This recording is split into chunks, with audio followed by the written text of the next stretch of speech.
Alléluia, Alléluia, Alléluia. Alléluia, Alléluia, Alléluia. Dans le Christ, Dieu réconciliait le monde avec lui. Il a mis dans notre bouche la parole de la réconciliation. Alléluia, Alléluia, Alléluia. Le Seigneur soit avec vous. Évangile de Jésus-Christ selon saint Matthieu. En ce temps-là, Jésus monta en barque, refit la traversée et alla dans sa ville de Capharnaüm. Et voici qu'on lui présenta un paralysé, couché sur une civière. Voyant leur foi, Jésus dit au paralysé, « Confiance, mon enfant, tes péchés sont pardonnés. » Et voici que certains parmi les scribes se disaient, « Celui-là blasphème. » Mais Jésus, connaissant leurs pensées, demanda, « Pourquoi avez-vous des pensées mauvaises? En effet, qu'est-ce qui est le plus facile? Dire, « Tes péchés sont pardonnés » ou bien dire « Lève-toi et marche ».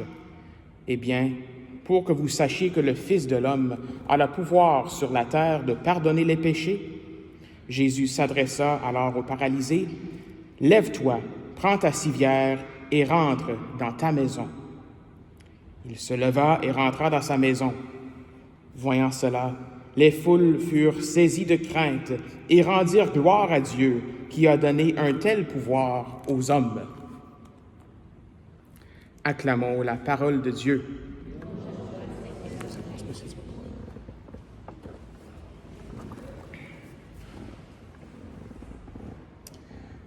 Aujourd'hui, ce qui m'a intrigué dans ma réflexion de cet évangile, c'est que Jésus dit à cet homme paralysé, quand il l'a guéri, il lui dit « Lève-toi, prends ta civière et rentre dans ta maison. » Il lui dit de prendre avec lui son matelas, puis va-t'en chez toi. C'est ça que Jésus lui dit. Donc, souvent, quand on pense à des miracles, j'ai en tête les miracles qui se sont passés à l'oratoire Saint-Joseph, par exemple. C'est quand que les gens ont été guéris à l'oratoire par le saint frère André, ils ont laissé leur canne, ils ont laissé leur béquille, etc. Ils ont laissé toutes ces affaires-là à l'oratoire. Ils sont partis sans ces affaires-là parce qu'ils n'en avaient plus besoin. Alors aujourd'hui, pourquoi est-ce que cet homme qui était paralysé a besoin de sa civière? Pourquoi est-ce qu'il a besoin de ce matelas-là? Pourquoi est-ce que Jésus lui dit d'amener ça chez lui? Alors, je vais essayer de mon mieux j'ai pensé à quelques petites affaires, donc j'essaie de mon mieux donc c'est pas comme, c'est pas ce que le Vatican dit peut-être, mais c'est ce qui est venu à la prière. Donc peut-être une chose, c'est que, laisse pas ça traîner là, il faut le ramener chez toi, va en disposer quelque chose, mets ça dans la poubelle, je sais pas, là, mais pour que le truck qui s'en vient le jour après, en tout cas, peut-être qu'il voulait juste pas que ça soit dans le chemin. Ça, c'est peut-être une possibilité de ne pas garder son matelas là.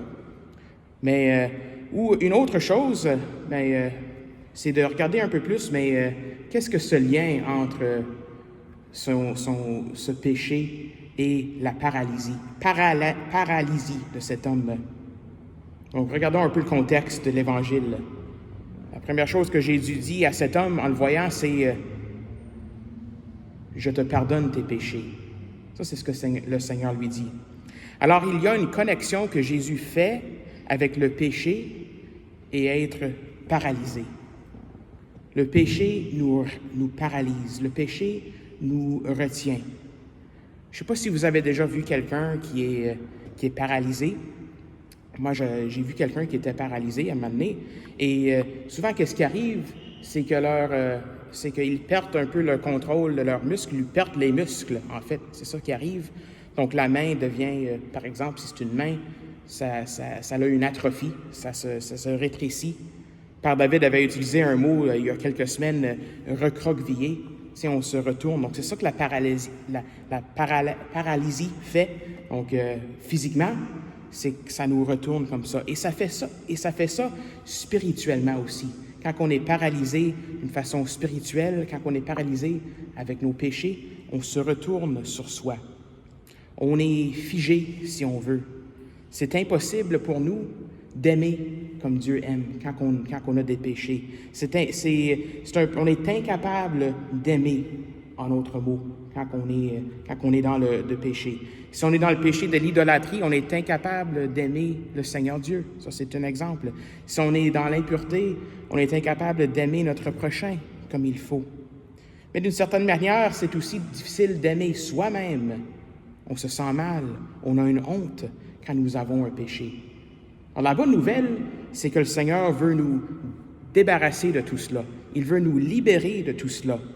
Il veut nous libérer de ce qui nous paralyse spirituellement, de ce péché. Il est venu guérir tout cela. On dit aujourd'hui, le 4 juillet, c'est Independence Day aux États-Unis, le jour de l'indépendance, on pourrait dire le jour de la liberté.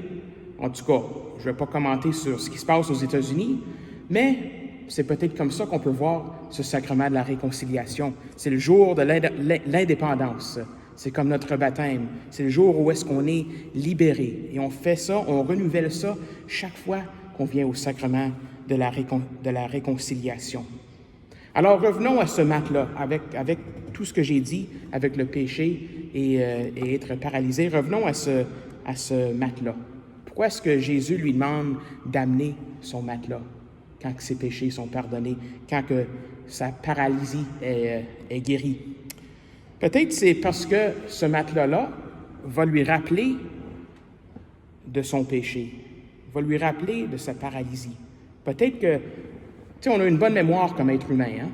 Donc, on a péché, on va au sacrement du pardon, mais se rappeler de nos péchés du passé, ça, c'est une bonne façon de ne plus commettre de péché dans le futur. Donc ça, c'est peut-être une manière. Mais il faut faire attention avec ça. Il faut faire très attention avec cela. Parce que se rappeler de nos péchés, des fois, ça peut nous retourner dans cette honte. Ça peut nous retourner dans se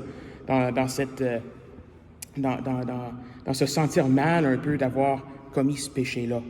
Et puis ça, mais quand c'est un péché pardonné, c'est pas ce que le Seigneur y veut. Des fois, on peut être en obsession avec le passé, même si on l'a déjà ramené au sacrement du pardon. On est très difficile sur nous-mêmes. Tu sais, des fois, le Seigneur nous pardonne. On sait d'une façon intellectuelle que le Seigneur nous pardonne, mais la personne qui est le plus difficile à nous pardonner, c'est des fois nous-mêmes. On se sent mal de nos propres péchés, souvent, même si c'est des péchés pardonnés. Alors, je pense que ça vient à mon dernier point de pourquoi est-ce qu'il a cette civière. Je pense qu'il faut prier pour l'un et l'autre, de se débarrasser de cette paralysie-là que ça peut nous causer ça. Parce qu'on se sent mal de nous-mêmes. Donc, prions les uns pour les autres. Je pense que ça, c'est très important. Dans l'Évangile d'aujourd'hui, il y en a d'autres qui ont amené cet homme-là vers Jésus.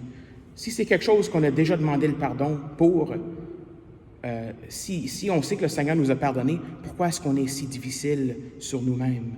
Alors, rappelons-nous de ça, mais prions les uns pour les autres pour qu'on puisse mutuellement, ou bien on puisse toujours prions pour les uns pour les autres, qu'on puisse nous aider mutuellement à se débarrasser de ce qui nous paralyse. En d'autres mots, peut-être que c'est cela la réponse. Peut-être que c'est pour ça qu'il amène sa civière, ce monsieur-là. Ce sont des gens qui l'ont amené devant le Seigneur. Alors peut-être que c'est son tour à lui de prêter son matelas, de prêter sa civière à quelqu'un d'autre, en priant pour quelqu'un d'autre, en amenant quelqu'un d'autre vers le Seigneur. Amen.